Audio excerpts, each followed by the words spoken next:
Would it that not have been an injustice to take individuals capable of independent, self-supporting, and self-directing with pride and their own achievements and turn them into dependents?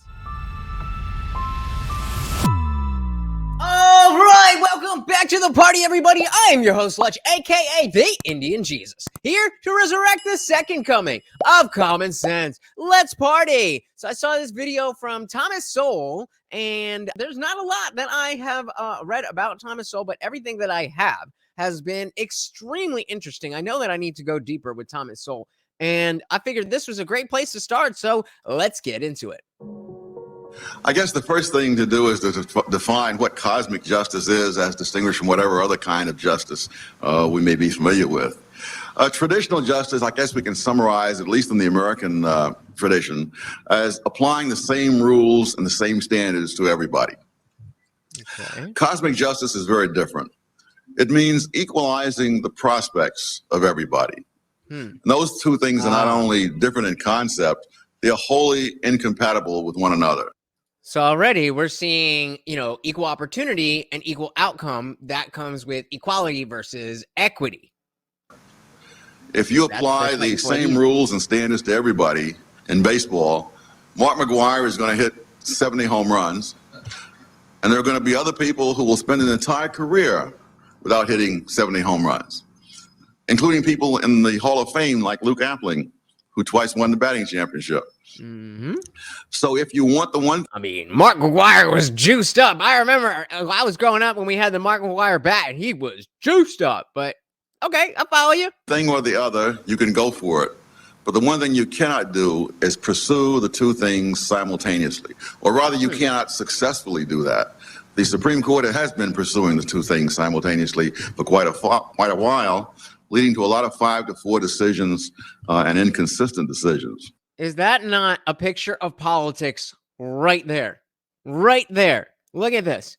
The bike with two people pedaling in opposite directions. If that is not a perfect representation of American politics, I don't know what is. The requirements for the two kinds of justice are very different. The requirement for treating everyone the same is very simple. It's mass-produced. The requirements for cosmic justice must be handmade and tailored to each individual case. Okay. It's much more complex. It's more complex for equity. Equality is easy because it could be mass-produced, but equity has to be individualized. And it requires a much larger amount of government power. There we go. Government power. That's what we don't want. Third party must intervene to determine whether the outcomes are right, whether the prospects are right. The very same words have entirely different meanings within these two frameworks. In fact, as I mentioned in the preface to the book, what really set me off a few years ago to finish it up was a discussion with one of my colleagues at Stanford University, who shall be anonymous in deference to the libel laws, who talked about a level playing field.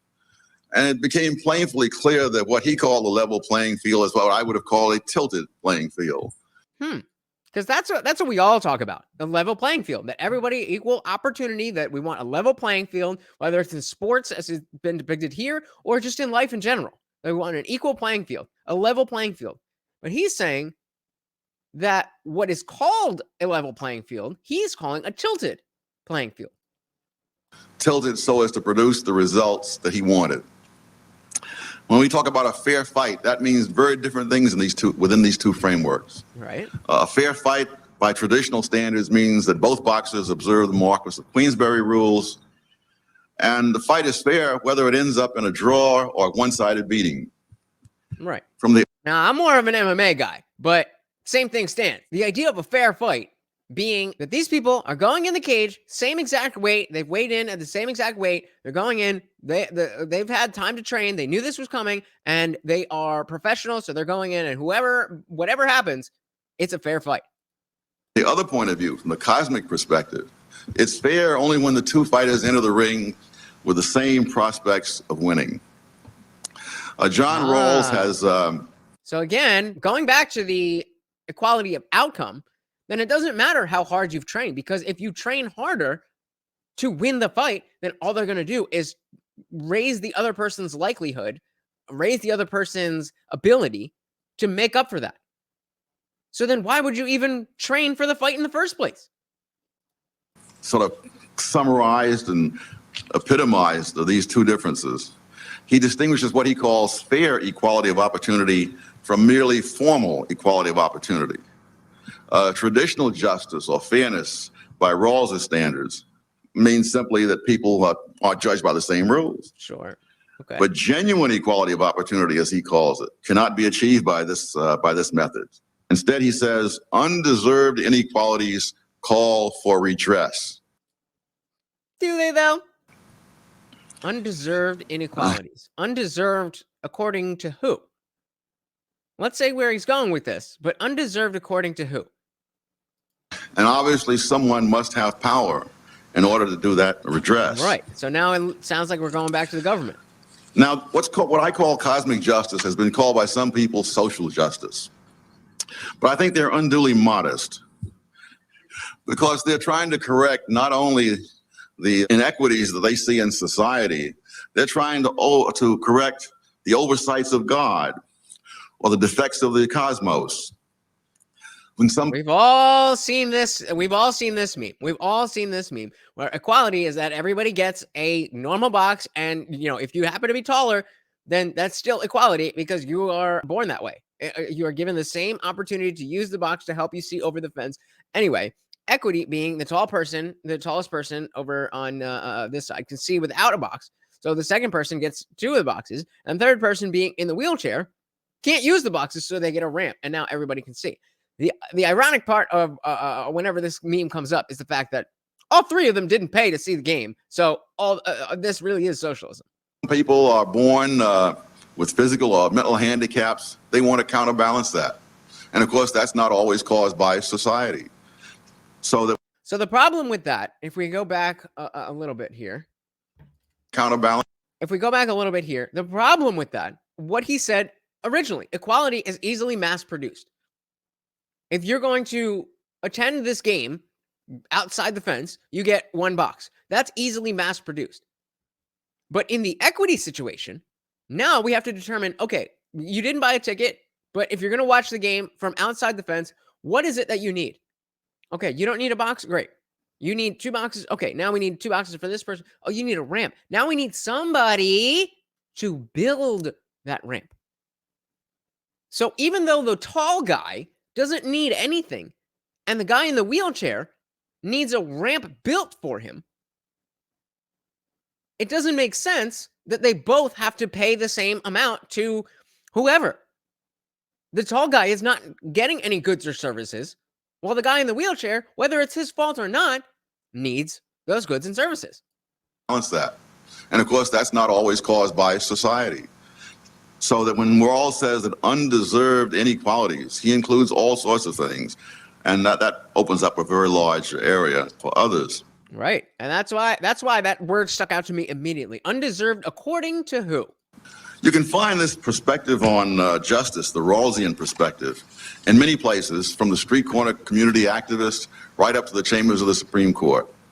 For example, a few years ago, an admissions director at Stanford University wrote a book in which she pointed out that during all her years as an admissions director, she had never required students to submit achievement tests because some of those students, she said, through no fault of their own, attended schools where they could not have acquired the skills Look familiar? necessary to do well on such tests.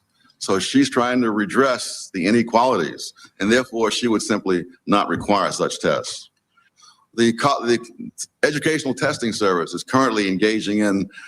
So this is a little bit of a different look. I'll stay down here, and we can see that regardless of how much work you've done, look at all this hard work this girl is standing on. She gets the exact same result as somebody who did a little bit of work, and this guy who's sitting down, hanging out, scrolling through TikTok. Is that fair? Is that fair? And to whom is that fair? A renorming of test scores to take into account the social backgrounds and handicaps of the students so that the score will then, again, redress pre-existing inequalities rather than applying the same standards to everybody. Whenever I hear notions of fairness in education, I think back to my own education. Before he goes on that, take a look at what happens here. If you're going back, you can see part of the old drawing here. At least the girl who did some work, she's achieving up to this level here. But now, because this guy, for whatever reason, maybe he had, all the socioeconomic disadvantages in the world. Maybe he didn't. But the result is that now nobody is achieving higher than the lowest possible level. That is the result.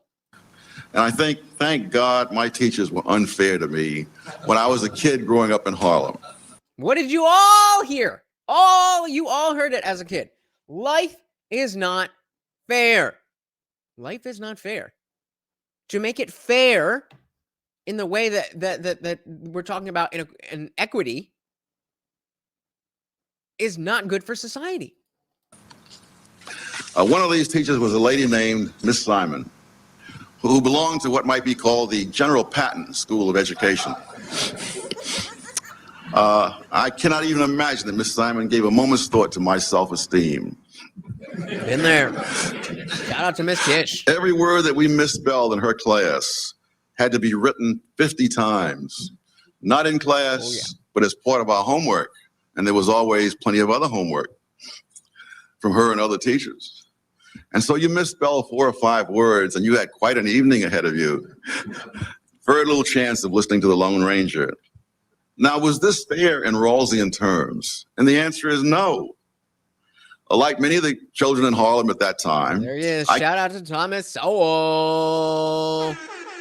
Came from a home where nobody had gone beyond elementary school. I still remember what a big fuss was made when I was promoted to the 7th grade because I'd gone further than anyone else. 7th grade. In later years, when I graduated from Harvard, there was no such fuss. They expected me to. But fairness was never an option.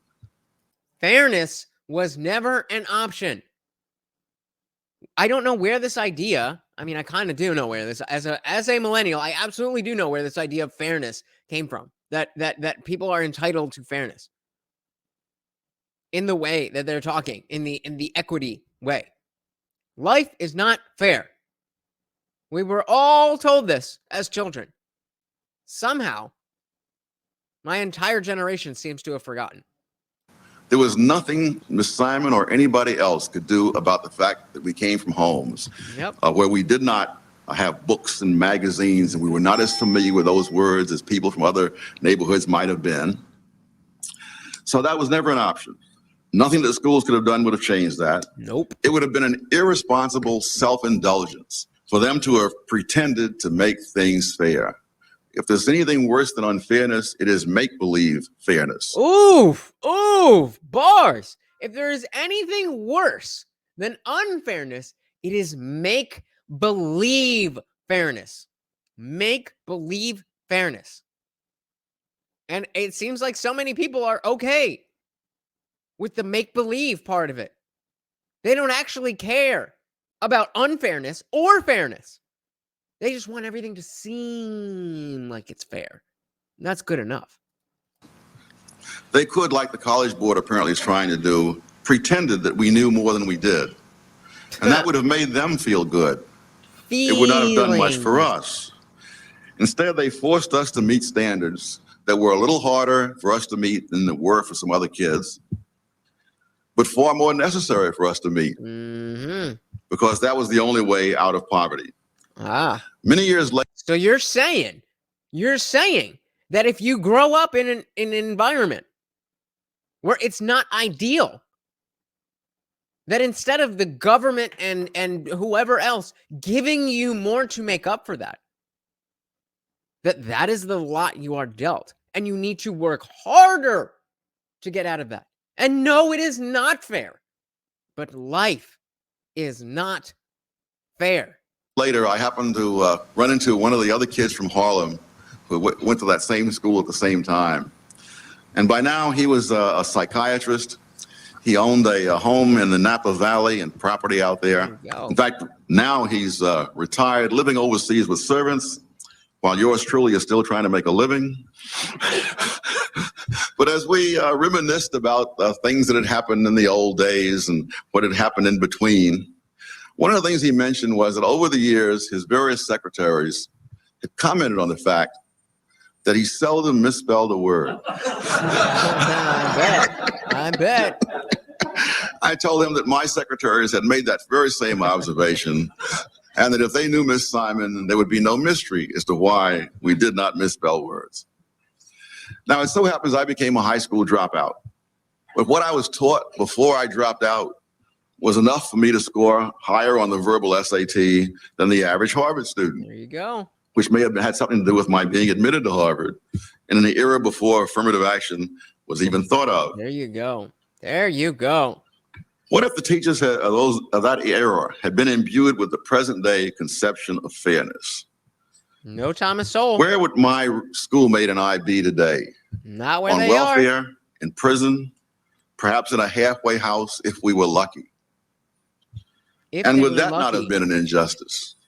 To take individuals capable of independent, self-supporting, and being self-directed women and men with pride in their own achievements and turn them into dependents. Did you hear that?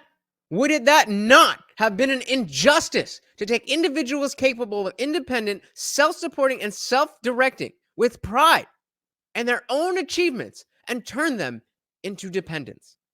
That is what this entire cohort of people talking about equity, talking about socialism, that is what they are pushing for. They don't want everyone to be better. They want everyone to be only as good as the worst of us. Is that what you want? Or do you want to be better? Clients, supplicants, mascots. Which do you want? Now, the primary purpose of mascots is to symbolize something that makes other people feel good. Ooh, the actual fate of the mascot himself is seldom a major consideration. Again, I ask, is that what you want, or do you want to be better? In order to do that, you have to accept that life is not fair. The argument here is not against real justice or real equality. Both of these things are desirable in themselves. Facts, yep. The only argument is that some versions of these things are simply impossible, and that trying the impossible has costs and real dangers as well. Trying the impossible has real costs and real dangers. People will get hurt when you try to make this utopian world, this utopian version of the world that you think will work, that has been tried many, many times before and has failed every time. There are real dangers. After all, the people who manned the communist movement around the world before the Soviet Union was established didn't devote themselves to this cause for the sake of creating gulags and secret police and territorial aggrandizement. They did it because they were seeking social justice. But what actually happened shows some of the costs and some of the dangers of that. Most ordinary Americans still have the traditional conception of justice. And that means the people who have this cosmic notion of justice must misrepresent what is happening as being a violation of traditional justice. And therefore, they must, for example, misrepresent test results as being either arbitrary barriers to advancement or deliberate efforts to perpetuate inequalities. As Joseph Schumpeter once said, the first thing a man will do for his ideals is lie. Ooh. The next thing he will do, and this is my addendum, is character assassination. Oh, and we have seen that. We have seen that. When somebody tries to speak out, character assassination. Because the arguments against what people are standing up for don't exist. So character assassination is all they have.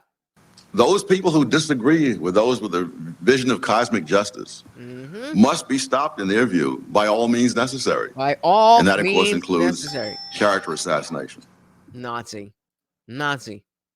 You know how that word doesn't even mean anything anymore. Just like racist, just like homophobe, just like transphobe. These are buzzwords at this point. Why? Because this is the only weapon against this BS that they have. They must be bought, to use a verb of our time.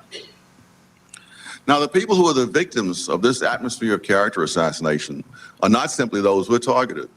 The whole society is a victim, because you're not going to be able to attract into the public arena people who value their privacy, who value protecting their families from humiliations, if in fact disagreements become simply grounds for smears. You cannot comply your way out of tyranny. This family right here, not worth it. That's too many of you. I don't want to get involved. I don't want to stand up. I don't want to say anything. I don't want to, whatever.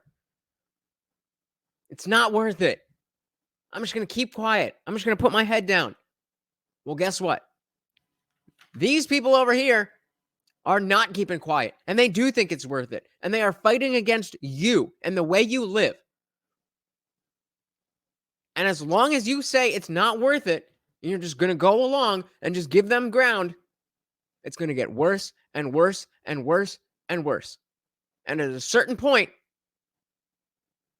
again, the whole society, as it says here, the whole society is a victim. We are still out here. There is still a counterculture against this victimization, but it's quickly disappearing. And if you don't stand up, it's disappearing even faster. In a sense, the people who are caught up in the vision of cosmic justice are also victims. Because once having demonized other people, they really cannot go back to square one and re-examine the evidence. And find out whether what they've been advocating has been producing the results they want or producing totally different results. Sound familiar? And so they're locked into the vision. Sound familiar? They have too much of a stake in it to ever think about doing something different. Sounds very familiar to me. So, I mean, the video goes on a little bit more, but you get the point that we are going down a road that has been traveled to no avail, to deep, deep failure. And if we don't stop it, we will continue down this road and meet that same failure. It is up to us. There is nobody coming to save you. It is just us. There is nobody coming to save you. That's my message for you guys today. I wish I was a little more positive for you today, guys, but thank you for partying with me anyway. Once again, I am your host, Lutch, aka the Indian Jesus, here to resurrect the second coming of common sense. Until next time, I am out of here. Peace.